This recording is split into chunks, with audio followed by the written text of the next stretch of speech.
Hello दोस्तों, स्वागत है आपका हमारे यूट्यूब चैनल में।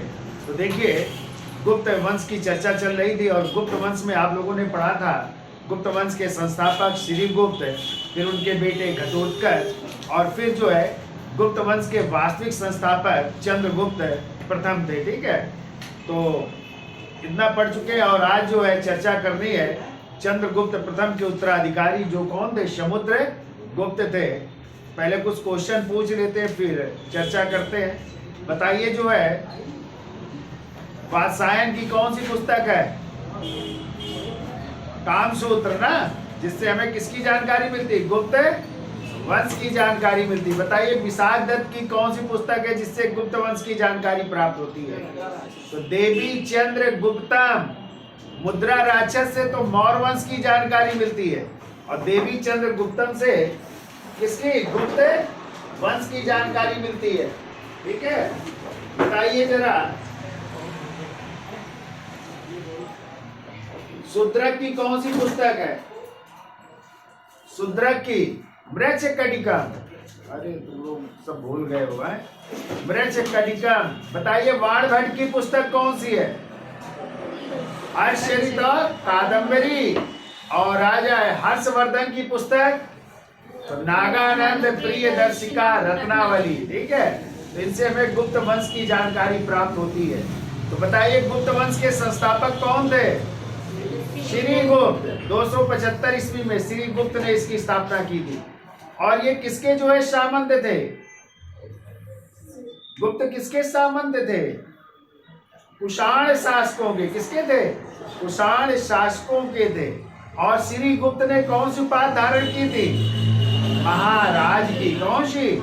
महाराज की उपाधि धारण की थी। फिर उनके बेटे बने थे कौन? घटोत्कच 280 ईस्वी में, और उन्होंने भी कौन सी? महाराज की उपाधि धारण की थी।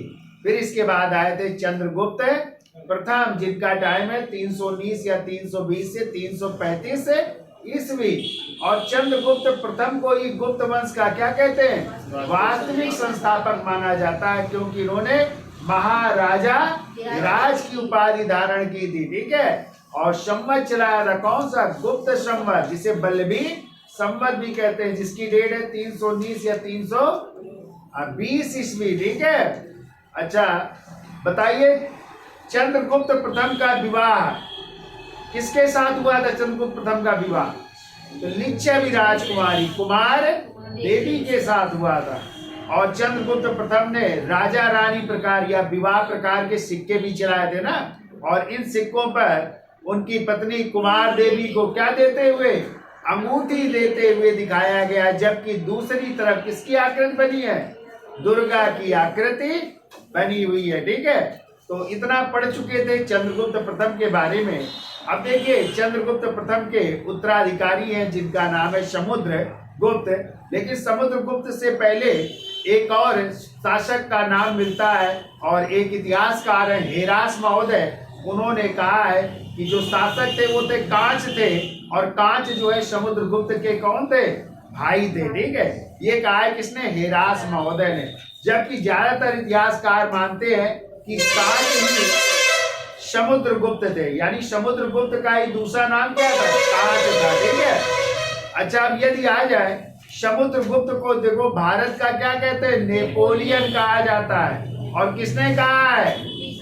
तो विसेंट स्मिथ महोदय ने कहा है। ठीक है, और समुद्रगुप्त के जो सैनिक अभियान है उनकी जानकारी हमें किस अभिलेख से मिलती है? प्रयाग प्रशस्ति अभिलेख से प्राप्त होती है। और ध्यान रखिएगा, प्रशस्ति का मतलब होता है, अभी क्वेश्चन आया था कि प्रशस्ति का अर्थ क्या होता है? तो प्रशस्ति का अर्थ होता है राजा की स्तुति। ठीक है, यानी राजा के बारे में क्या करना? उनकी स्तुति करना, ये जो है इसका उल्लेख होता है। तो प्रयाग प्रशस्ति जो है किस भाषा में लिखी गई है? तो ब्राह्मी प्लस संस्कृत अर्थात गद्य और पद्य में चप्पू शैली में लिखी गई है। ठीक है, किसने लिखा था? तो हरिसेन की रचना है। ठीक है, और इसको निर्गत करने का कार्य किया था तिलक भट्ट ने। और इसी प्रयाग प्रशस्ति में जो है समुद्रगुप्त के उत्तर भारत की विजय और दक्षिण भारत की विजय की जानकारी प्राप्त होती है। तो उत्तर भारत के विरुद्ध उसने प्रश्नोद्धरण की नीति अपनाई थी, यानी साम्राज्य को क्या किया था? अपने साम्राज्य में मिला लिया था। और जबकि दक्षिण भारत के जो 12 राजाओं को पराजित किया था, उनके विरुद्ध ग्रहण मोर्चा रुग्रह की नीति अपनाई थी, यानी उनको अपनी अधीनता स्वीकार करा करके उनके राज को पुनः वापस कर देना ही कहलाती ग्रहण मोर्चानुग्रह की। तो चलिए चर्चा कर लेते हैं समुद्रगुप्त की। तो टाइम लिखिए समुद्रगुप्त का 335 से 375 ईस्वी, ठीक है। तो देखिए पिता का नाम था चंद्रगुप्त प्रथम,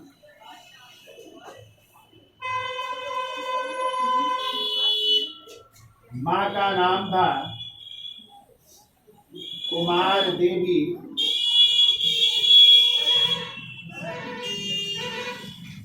देखिए समुद्रगुप्त के अन्य नाम भी मिलते हैं, ठीक है। तो देखिए समुद्रगुप्त का अन्य नाम, इनका अन्य नाम मिलता है चंद्र प्रकाश, एक नाम मिलता है, ठीक है, चंद्र प्रकाश। और ये नाम मिलता है, वामन की कृति है, वामन की पुस्तक है काव्य अलंकार में है।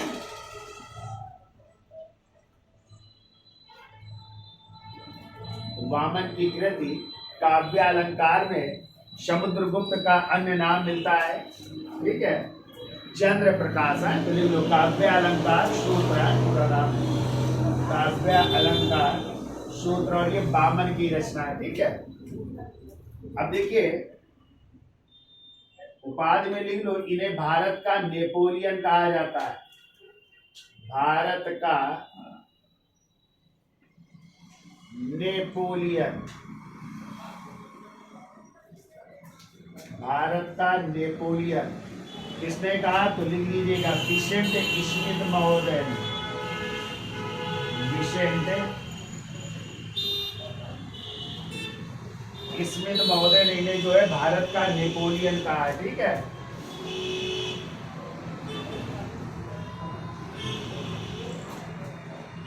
अगला पॉइंट लिखिए समुद्रगुप्त के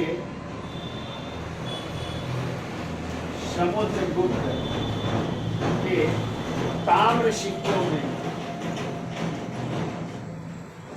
यानी तांबे के सिक्कों में, ताम्र सिक्कों में नाम मिलता है कांच, कांच नाम उत्कीर्ण।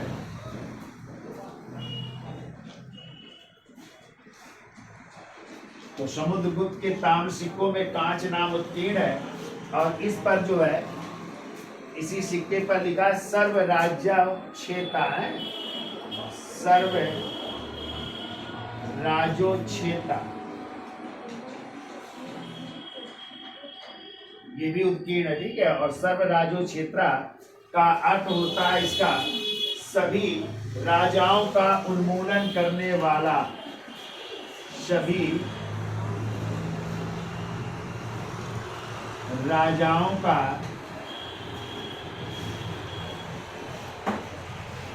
उन्मूलन करने वाला।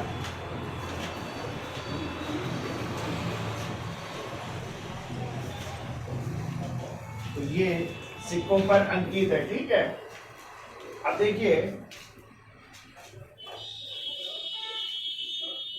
कांच जो है, अभी हमने आपको बताया था, कांच जो है कुछ राजा कहते हैं ये जो है समुद्रगुप्त का ही नाम है, ठीक है। तो किसने कहा ये समुद्रगुप्त का ही नाम है कांच?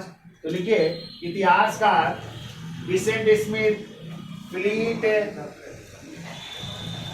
इतिहासकार विसेंट स्मिथ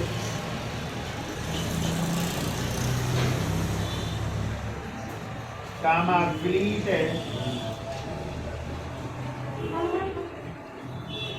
फ्लीट कामा एलन ने कांच को ही समुद्रगुप्त माना है, कांच को ही समुद्रगुप्त माना है, समुद्रगुप्त माना है, ठीक है।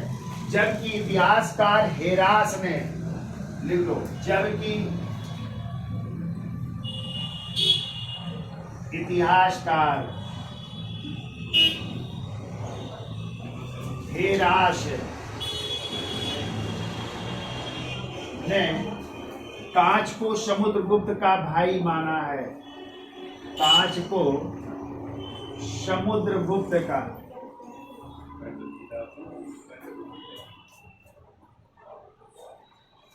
भाई माना है। ठीक है, कहा है कि ये समुद्रगुप्त के भाई थे। ठीक है, अब देखिए समुद्रगुप्त की जो सैनिक विजय हैं, ठीक है, इतना नोट कर लो, फिर आगे चर्चा करते हैं।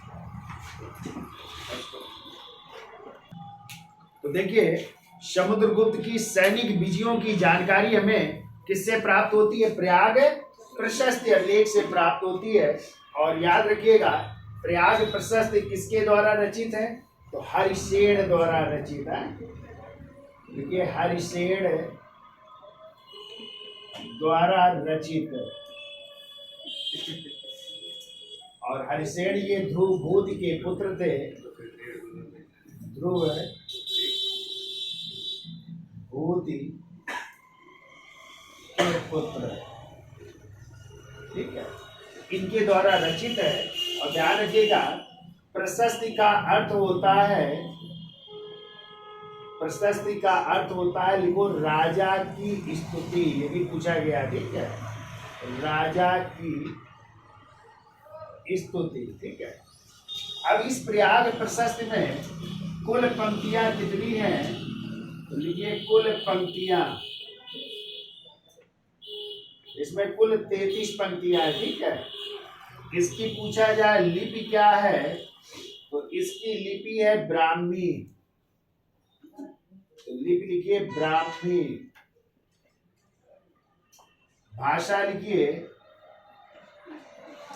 संस्कृत। और इन्हीं को कहते हैं कौन सी शैली? चप्पू शैली है। चप्पू शैली में गद्य और पद्य में, ठीक है, गद्य प्लस पद्य में लिखी गई है। ठीक है, यानी ब्राह्मी प्लस संस्कृत अर्थात चप्पू शैली में गद्य और पद्य में लिखा गया है। ठीक है,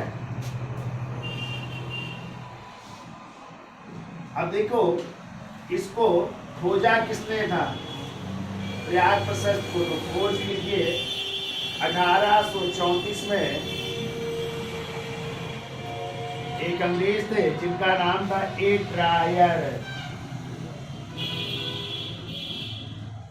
ट्रायर महोदय ने 1834 में खोजा था। ठीक है,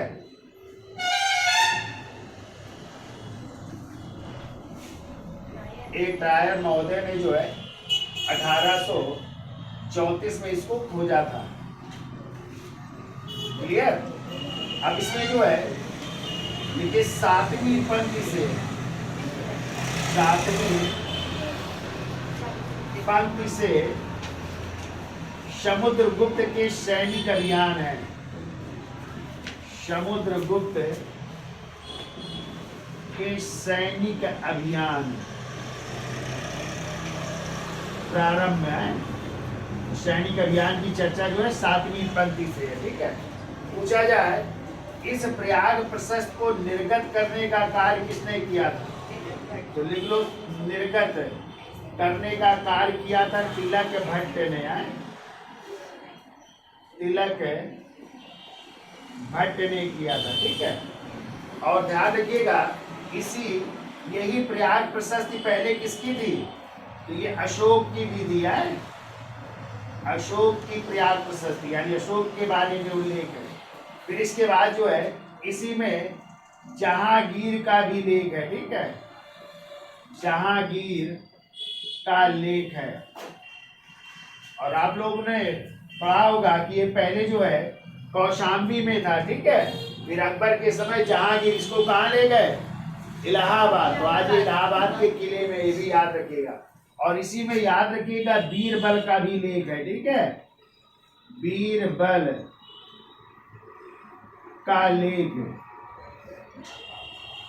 ठीक है, इसी में रानी विक्टोरिया का भी लेख है। तो कई लोगों के लेख इसमें उत्कीर्ण है, ये याद रखिएगा। ठीक है, तो किसका है? पहले अशोक का, ये जहांगीर का लेख भी है, ये बीरबल का भी लेख है इसी में, ठीक है। तो ये याद रखिएगा, ठीक है।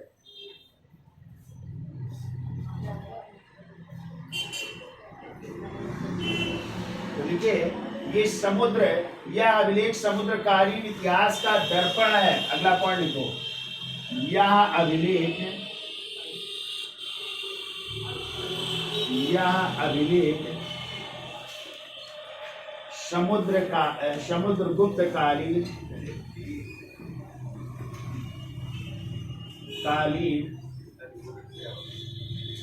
इतिहास का दर्पण, इतिहास का दर्पण भी है, इतिहास का दर्पण है। और पाषाण पर खुदी समुद्रगुप्त की आत्मकथा, वो पाषाण पर खुदी, पाषाण पर खुदी समुद्रगुप्त की आत्मकथा, यदि आ जाए किसे कहते हैं तो प्रयाग प्रशस्ति को समुद्रगुप्त की आत्मकथा भी कहते हैं इसे। और एक इतिहासकार है फ्लीट महोदय ने, उन्होंने इसे मरणोत्तर अभिलेख कहा है, ठीक है। देखिए फ्लीट महोदय ने मरणोत्तर अभिलेख, मरणोत्तर अभिलेख कहा है, ठीक है।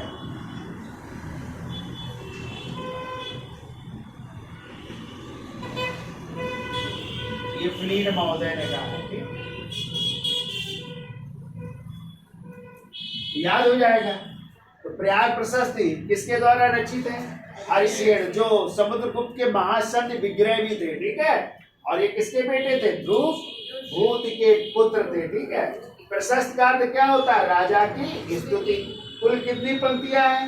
33 पंक्तियां हैं। क्या लिपि है? ब्राह्मी। भाषा क्या है? संस्कृत, यानी ब्राह्मी और संस्कृत में इसी को कहते हैं चप्पू शैली, जो गद्य और पद्य में लिखी गई है, ठीक है। किसने खोजा? 1834 में ए ड्रायर महोदय ने खोजा, ठीक है। और समुद्रगुप्त के जो सैनिक अभियान है, उत्तर भारत और दक्षिण भारत के अभियान, उनकी शुरुआत कहाँ से होती? 7वीं पंक्ति से समुद्रगुप्त के सैनिक अभियानों का उल्लेख है। और इस प्रयाग प्रशस्त को निर्गत करने का कार्य किया था किसने? तिलक भट्ट ने। और यही प्रयाग प्रशस्ति पहले किसकी थी? अशोक की। अब किसकी हो गई? समुद्रगुप्त की। चूंकि अशोक पहले हुए है ना, अभी समुद्रगुप्त बाद में, तो पहले अशोक का ये प्रयाग प्रशस्त था, अब भी समुद्रगुप्त का हो गया। इसी में फिर जहांगीर ने भी उत्कीर्ण करवाया, और इसी में बीरबल का भी लेख उत्कीर्ण है। और जहांगीर ने इसे अकबर के समय कौशाम्बी से ले जाकर के कहाँ पे? इलाहाबाद में जो है इसको रखवाने का कार्य किया था। तो इलाहाबाद के किले में आज रखा है, ठीक है। इस अभिलेख को जो है समुद्रकालीन इतिहास का क्या कहते हैं? दर्पण। यदि आ जाए समुद्रकालीन इतिहास का दर्पण किसे कहते हैं? तो प्रयाग प्रशस्ति को कहते हैं। या आ जाए पाषाण पर खुदी समुद्रगुप्त की आत्मकथा किसे कहते हैं? प्रयाग प्रशस्ति को। और किसने इस अभिलेख को मरणोत्तर अभिलेख कहा है? तो इतिहासकार फ्लीट महोदय ने कहा है, ठीक है। याद हो जाएगा इतना है? तो चलिए देखिए, समुद्रगुप्त ने उत्तर भारत, अगला पॉइंट लिखिए, समुद्रगुप्त ने उत्तर भारत, और उत्तर भारत को ही आर्यावर्त कहते थे, ठीक है। उत्तर भारत या आर्यावर्त,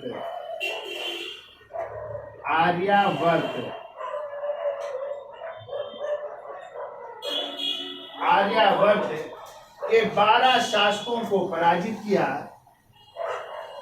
आर्यावर्त के 12 शासकों को पराजित किया, 12 शासकों को पराजित किया, 12 शासकों को पराजित किया, जिसमें पहली बार 3 तथा दूसरी बार 9 शासकों को, जिसमें पहली बार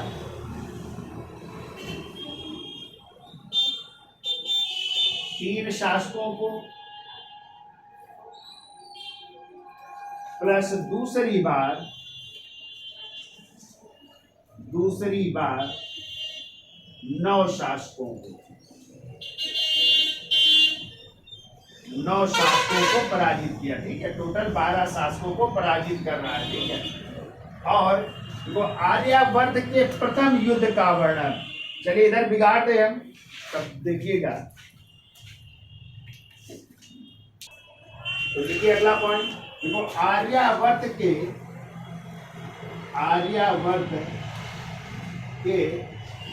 प्रथम युद्ध का वर्णन। प्रथम युद्ध का वर्णन 13वीं और 14वीं पंक्ति में। 13वीं और 14वीं पंक्ति में।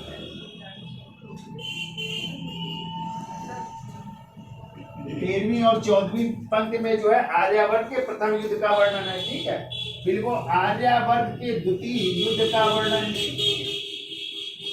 आर्यावर्त के द्वितीय युद्ध का वर्णन।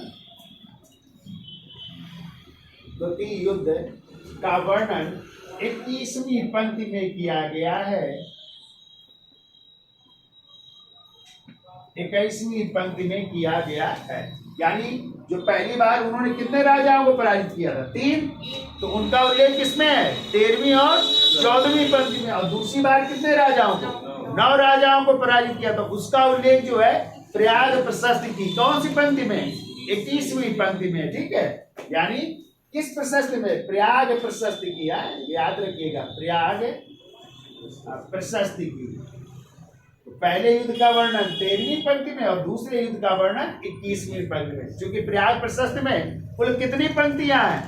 33 पंक्तियां हैं। ठीक है, तो 13वीं 14वीं में प्रथम युद्ध का वर्णन आर्यावर्त के और दूसरे युद्ध का वर्णन 21वीं पंक्ति में किया गया है। ठीक है, तो देखिए समुद्रगुप्त ने आर्यावर्त के जिन शासकों को पराजित किया। समुद्रगुप्त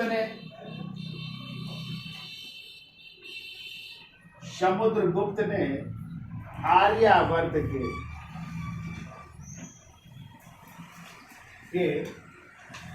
जिन शासकों को पराजित किया। जिन शासकों को पराजित किया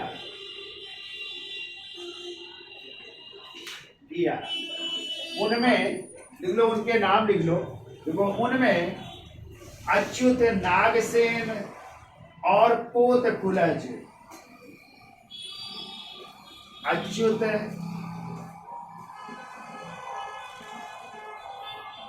दूसरा नागसेन और तीसरे हैं पोतकुलज।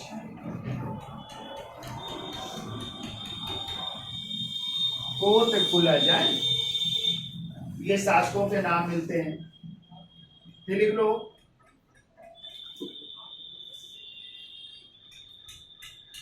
देखो दूसरे युद्ध में 9 शासक, जो 9 शासक हैं, देखिए दूसरे युद्ध में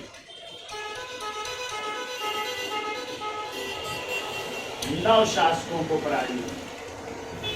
9 शासकों को पराजित, उनके भी नाम लिख लीजिए। 9 के ही हैं, 9 शासक पराजित। तो देखिए हम बोलते चले जा रहे हैं। देखिए नंबर 1 लिखिए, रुद्रदेव, मत्तिल नागदत्त, रुद्रदेव। दूसरे लिखिए मत्तिल, तीसरे लिखिए नाग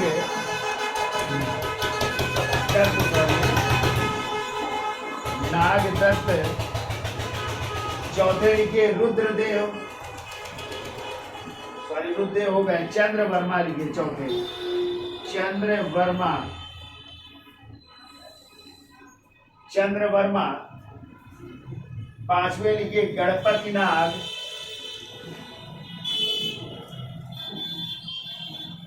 गणपति नाग। छठवें लिखिए नागसेन,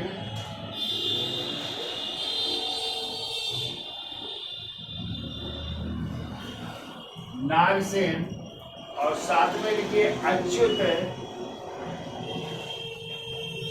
अच्युत, आठवें लिखिए नंदी, और नवें लिखिए बल वर्मा, बल वर्मा। तो ये 9 शासक दोबारा पराजित हो रहे हैं। पहली बार ये 3 है, अच्युत, नागसेन और कौन, कोत, पुलस, ये राजा पराजित हुए थे। ठीक है, अब देखिए कौन सी नीति अपनाई समुद्रगुप्त ने इन आर्यावर्त के राजाओं के विरुद्ध। अगला पॉइंट लिखिए, समुद्रगुप्त ने आर्यावर्त के राजाओं को पराजित कर, आर्यावर्त के राजाओं को पराजित कर प्रशभोद्धरण की नीति अपनाई। प्रशभोद्धरण,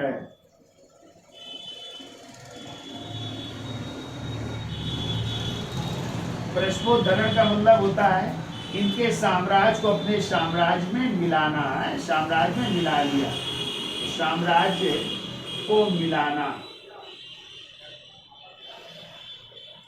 यानी उनको पराजित करके उनके साम्राज्य को अपने साम्राज्य में मिला लेना ही कहलाती है प्रशभोद्धरण की नीतियां। तो पराजित कर प्रशभोद्धरण की नीति अपनाई, की नीति अपनाई,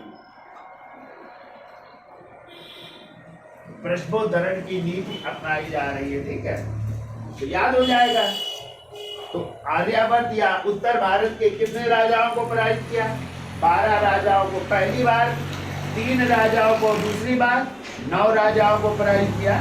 तो पहली बार जो पराजित करने का उल्लेख है या प्रथम युद्ध का जो वर्णन है किस पंक्ति में है? 13वीं और 14वीं पंक्ति में। दूसरे युद्ध का वर्णन प्रयाग प्रशस्ति 21वीं पंक्ति में है। ठीक है, समुद्रगुप्त ने आर्यावर्त के जिन राजाओं को पराजित किया उनमें पहली बार ये 3 राजा थे, अच्युत, नागसेन और कोतपुल।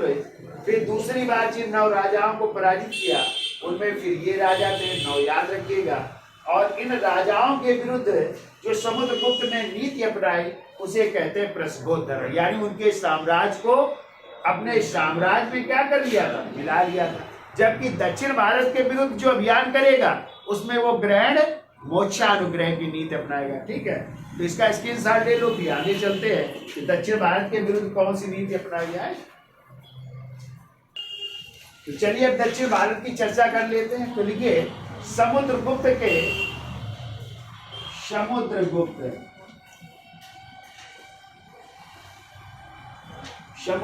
के दक्षिण अभियान की जानकारी, समुद्रगुप्त के दक्षिण अभियान की जानकारी प्रयाग प्रशस्ति की, प्रयाग प्रशस्ति की 19वीं और 20वीं पंक्ति में मिलती है। ठीक है, 19वीं और 20वीं, 19वीं और 20वीं याद रखिएगा पंक्ति में मिलती है, पंक्ति में मिलती है।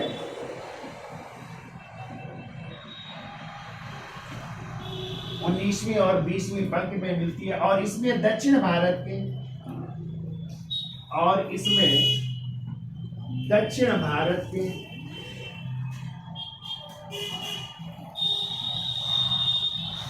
भारत के कितने राजाओं को? 12 हैं। दक्षिण भारत के 12 राजाओं को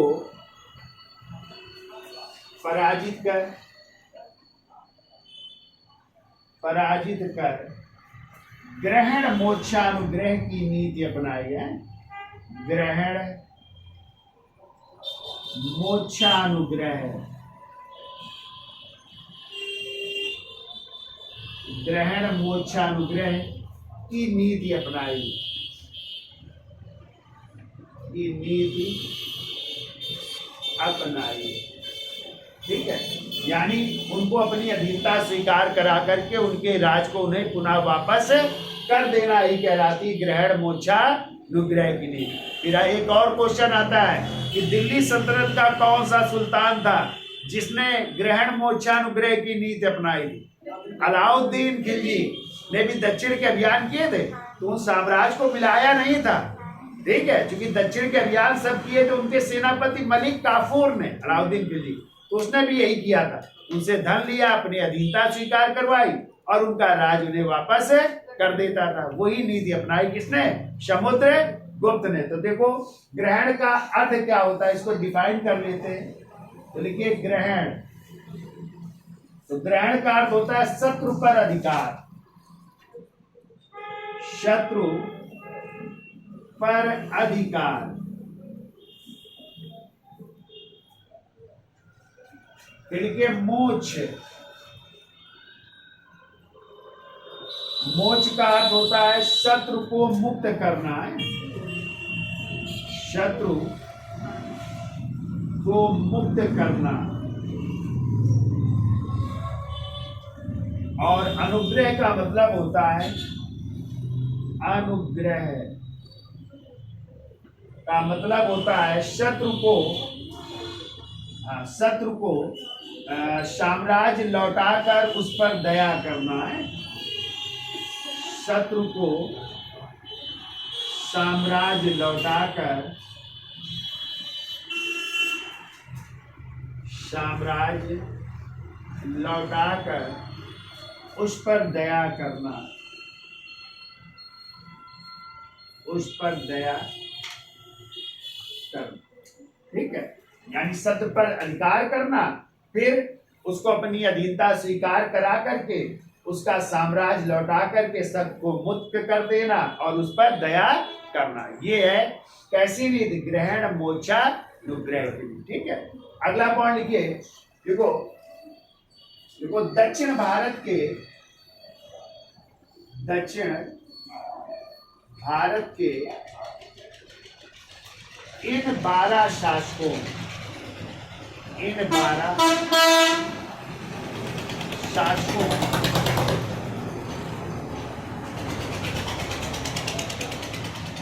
ठीक है, इन 12 शासकों का क्या कह सकते हैं, जो नेता था वो कांची के राजा थे विष्णुगुप्त। यानी इन 12 शासकों का जिन्होंने नेतृत्व किया, यानी इस संघ का जिसने नेतृत्व किया उसका प्रमुख था कांची के राजा, और पल्लव राजा थे जिनका नाम था विष्णुगुप्त। अभी क्वेश्चन आया हुआ है, ठीक है, कि इन 12 राजाओं के संघ का प्रमुख कौन था? तो कौन थे? कांची के राजा विष्णुगुप्त, जो पल्लव शासक थे। तो देखो इन 12 राजाओं के संघ का प्रमुख, 12 शासकों के संघ का प्रमुख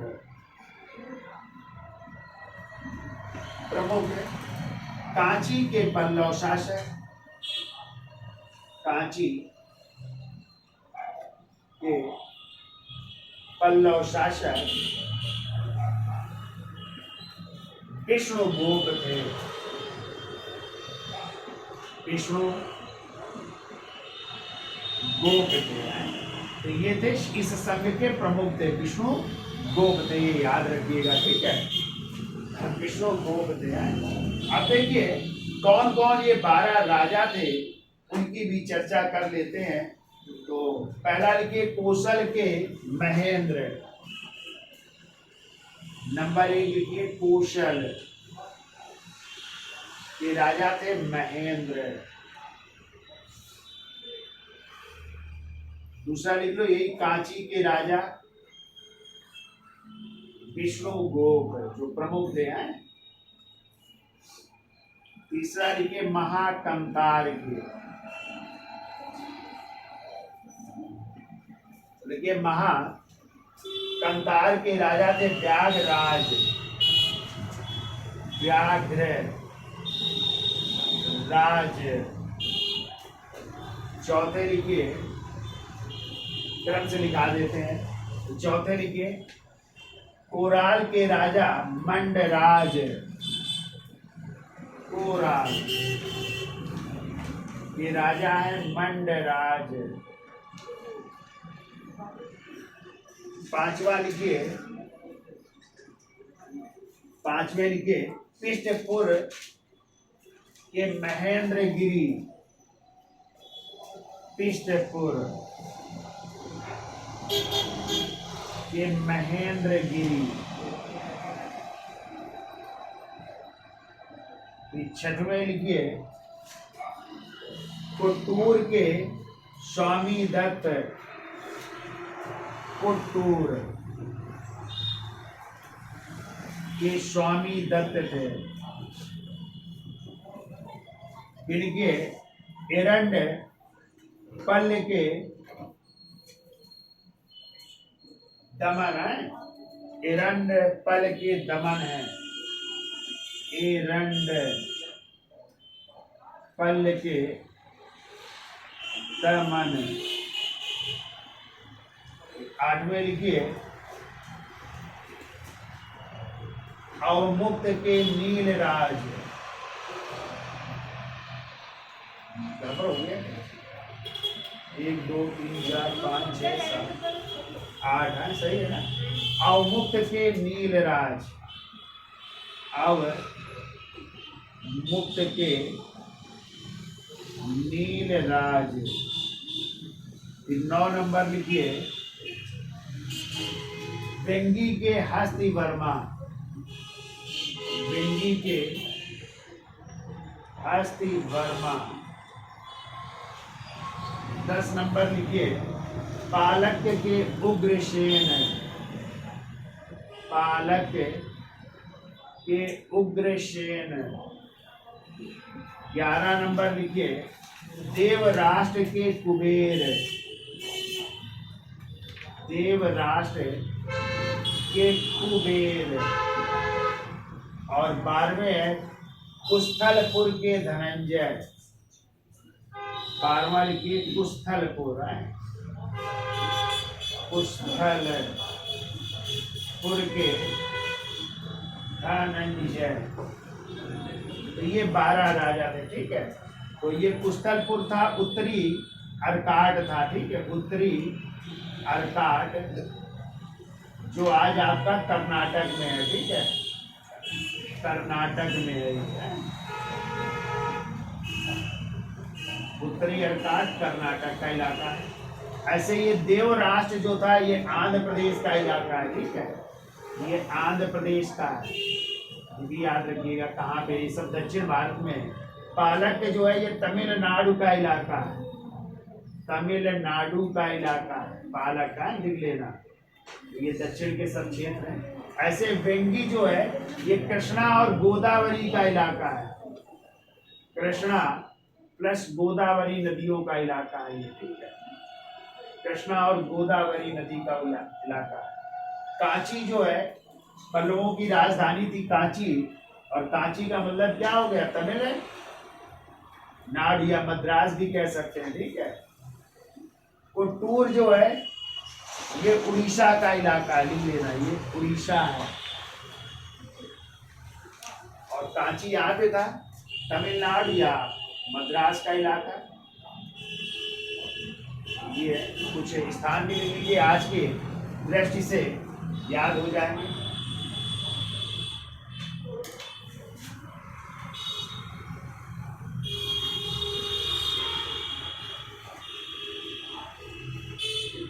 पृष्ठपुर भी, ये भी आंध्र प्रदेश का इलाका है, ये भी लिख लीजिएगा, आंध्र प्रदेश है। सब दक्षिण भारत के इलाके हैं। कोई आंध्र प्रदेश है, कोई कर्नाटक का इलाका है, कोई तमिलनाडु का इलाका है। सब दक्षिण भारत के 12 राजा थे, ठीक है। तो कौन सी नीति अपनाई? क्यों भाई?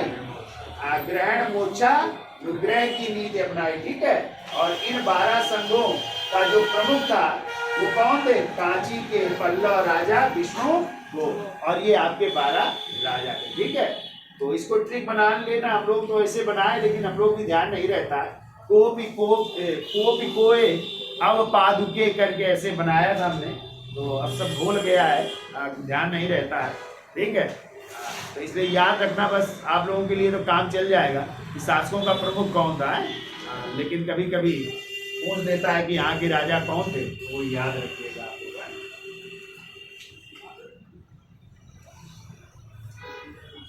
लिखिए आप इसका स्क्रीनशॉट ले लो। तो अगला पॉइंट लिखिए, देखो समुद्रगुप्त की दक्षिण विजय को, समुद्रगुप्त की दक्षिण विजय को, दक्षिण विजय को इतिहासकार हेमचंद्र राय चौधरी ने, इतिहासकार हेमचंद्र राय चौधरी ने, हेमचंद्र राय चौधरी ने, इन्होंने जो है धर्म विजय कहा है, ठीक है। हेमचंद्र राय चौधरी ने धर्म विजय की संज्ञा दी है। तो समुद्रगुप्त की दक्षिण विजय को इतिहासकार हेमचंद्र राय चौधरी ने धर्म विजय की संज्ञा दी है। तो धर्म विजय की संज्ञा दी है हेमचंद्र राय चौधरी ने, ठीक है। अब देखिए समुद्रगुप्त में 8वीं के राज्यों की भी विजय की थी, और 8वीं विजय का उल्लेख मिलता है प्रयाग प्रशस्त की 21वीं पंक्ति में। तो देखिए प्रयाग प्रशस्त की, प्रयाग प्रशस्त की 21वीं पंक्ति में,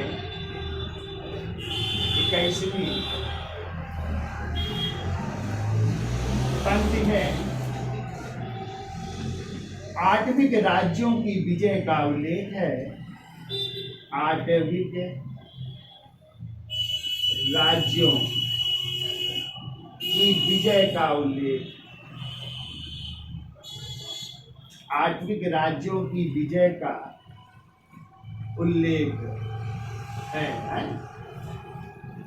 उल्लेख है। देखो ये 8वीं के राज्य उत्तर प्रदेश के गाजीपुर जिले से लेकर, देखो यह 8वीं के राज्य, यह 8वीं के राज्य उत्तर प्रदेश के गाजीपुर जिले से लेकर, गाजीपुर जिले से लेकर मध्य प्रदेश के जबलपुर, मध्य प्रदेश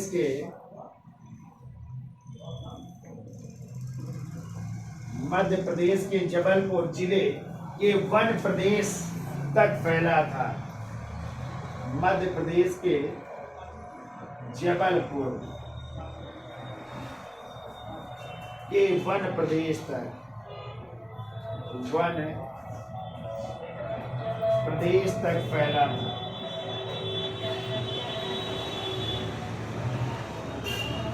ठीक है, यहाँ की भी विजय की थी समुद्रगुप्त ने, ठीक है। फिर वो प्रयाग प्रशस्त की 22वीं पंक्ति में, अगला पॉइंट लिखिए, प्रयाग प्रशस्त की 22वीं पंक्ति में, प्रयाग प्रशस्त की 22वीं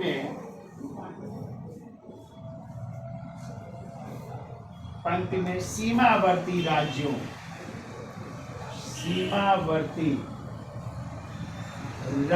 की विजय का उल्लेख है। राज्यों की विजय का उल्लेख, यानी जो समुद्रगुप्त का साम्राज्य था उसकी सीमाएं जिन राज्यों से मिलती थी उन राज्यों की विजय का उल्लेख है, ठीक है।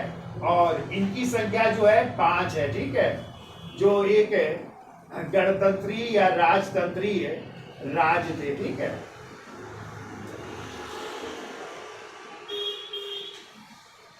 तो गणतंत्रीय राज्य थे, गणतंत्रीय राज्य, और इनकी संख्या 5 थी, ठीक है। कौन थे 5? तो लिखिए पहला है समतट। समतट और समतट का इलाका जो है आज का पूर्वी बंगाल या बांग्लादेश कह सकते हैं, ठीक है। पूर्वी बंगाल या आज का बांग्लादेश, तो वो था सीमावर्ती राज्य, ठीक है। दूसरा है डवाक। दूसरा लिखिए डवाक, और डवाक इलाका है असम के नौगांव जिले, असम के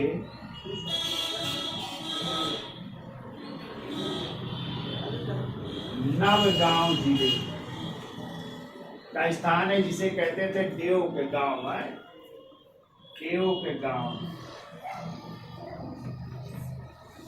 ये था दवा। तीसरा है कामरूप है,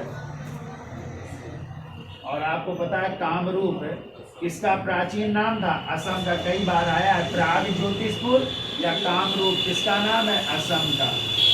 असम, कामरूप असम कह सकते हैं। चौथा लिखिए कर्तपुर।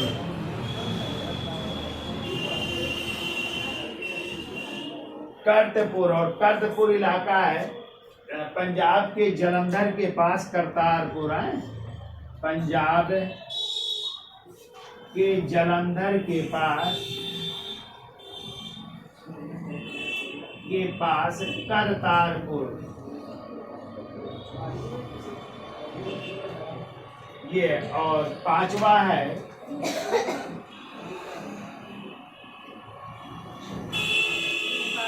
नेपाल है। पांचवा नेपाल लिख लीजिए, ठीक है।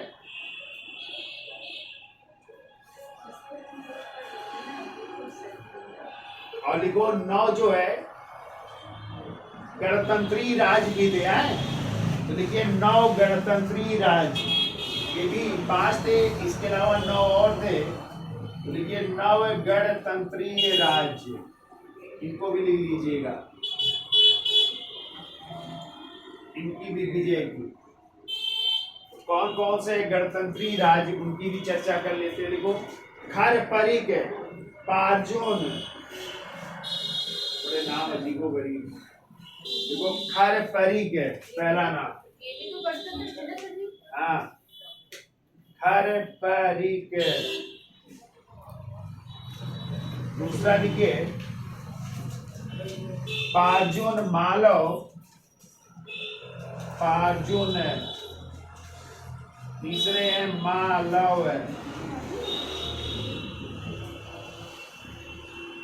चौथे लिखिए यौधेय, यौधेय। पांचवें लिखिए काक। छठवें लिखिए अर्जुनायन,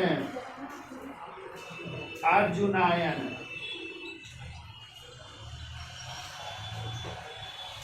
सातवें लिखिए शनकानिक, सनकानिक। आठवें लिखिए आधीर, और 9वें लिख लीजिए, उनका नाम है मद्रक,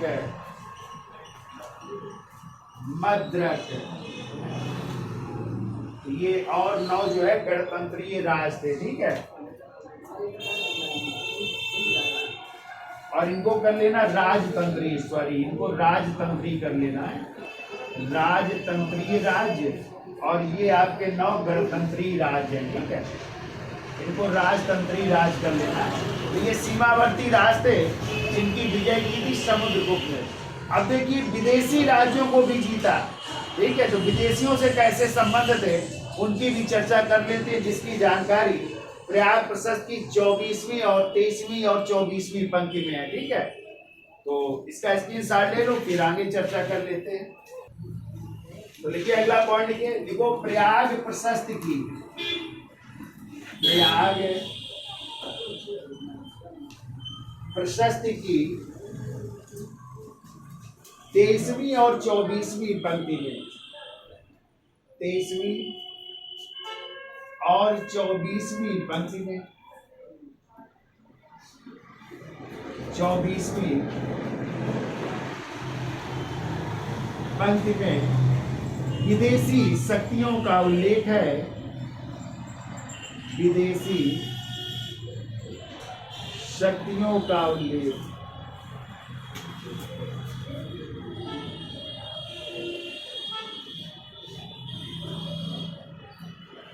विदेशी शक्तियों का उल्लेख है। तो पहला नाम लिखिए, पहला नाम लिखिए देवपुत्र शाहनुशाही।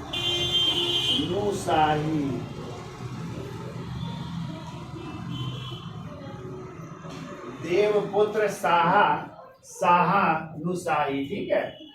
तो लिखिए इसका तात्पर्य कुषाणों से है, क्योंकि यही कुषाण उपाधि धारण करते थे ना। लिखो इसका तात्पर्य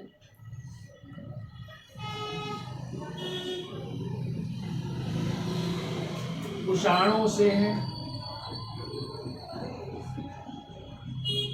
कुषाणों से है, जो पश्चिमी पंजाब में शासन करते थे। जो पश्चिमी पंजाब में, जो पश्चिमी पंजाब में शासन करते थे,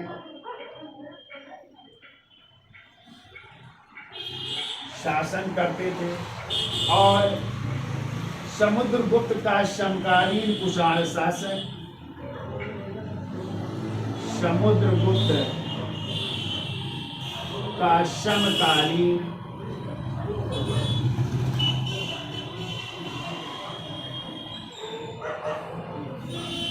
कुषाण शासक इस समय केदार था। कुषाण शासक कौन थे? केदार थे, ठीक है। इनके दूसरा नाम लिखिए शक, दूसरी शक्ति है शक।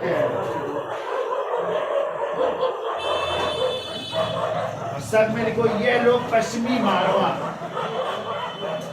लिखो यह लोग पश्चिमी मालवा,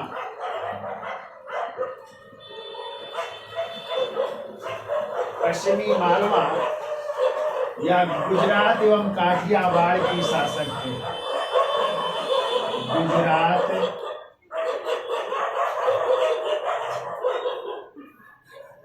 एवं काठियावाड़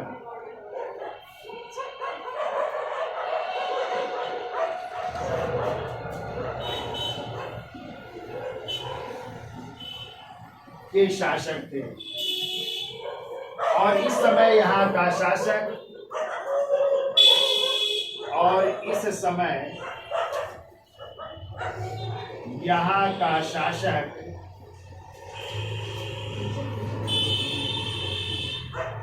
रुद्र सिंह तृतीय था। रुद्र सिंह तृतीय, जिसको पराजित करेंगे कौन? चंद्रगुप्त द्वितीय विक्रमादित्य। और तभी चंद्रगुप्त ने फिर विक्रमादित्य की उपाधि धारण की थी, ठीक है। क्योंकि ध्रुवस्वामिनी को हार गए थे ना, अब ध्रुवस्वामिनी को देने के लिए इनके बड़े भाई रामगुप्त तैयार हो जाते हैं, ठीक है। तो उनको पराजित करेंगे, ठीक है, इनकी हत्या करेंगे। फिर के सिंघल, तीसरी विदेशी शक्ति के सिंघल। और सिंघल का समीकरण है किससे? श्री लंका से। तो देखिए सिंघल में देखो श्रीलंका या श्रीलंका भी कर लेना है। सिंघल का मतलब श्रीलंका है, श्रीलंका। तो देखिए समुद्रगुप्त के समय सिंघल के शासक, ये इंपॉर्टेंट है, याद रखिएगा। समुद्रगुप्त के समय सिंघल के शासक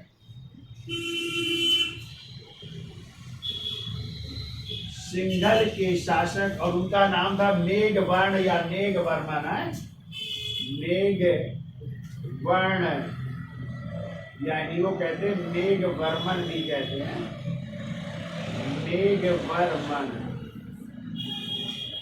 कहते हैं इन्होंने उपहारों सहित एक दूत मंडल, ठीक है, इनके दरबार में भेजा था, और जो है एक बौद्ध विहार, बोध गया में एक बौद्ध विहार बनाने की अनुमति मांगी थी, जो है समुद्रगुप्त ने क्या की थी, प्रदान कर दी थी। ठीक है, तो लिखो सिंघल के शासक मेघवर्मन ने उपहारों सहित एक दूत मंडल, उपहारों सहित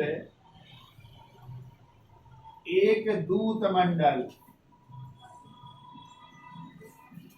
एक दूत मंडल भेजा और बोध गया में, और बोध गया में एक बौद्ध मठ विहार, एक बौद्ध मठ विहार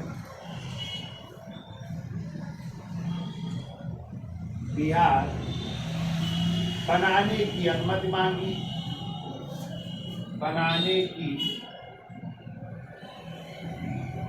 अनुमति मांगी,